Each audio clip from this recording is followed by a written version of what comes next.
caranya mandi adat besar atau mandi jumbo atau mandi besar.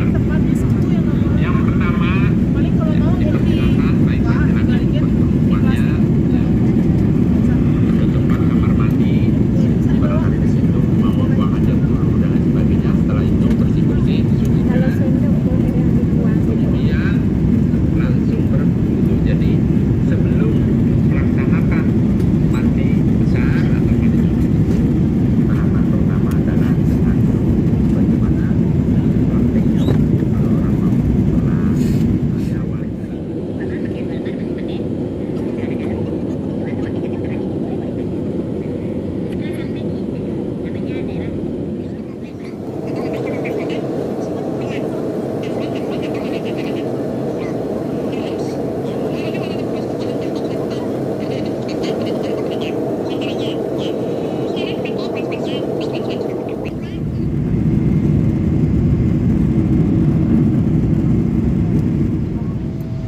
Sebentar lagi kita akan mendarat.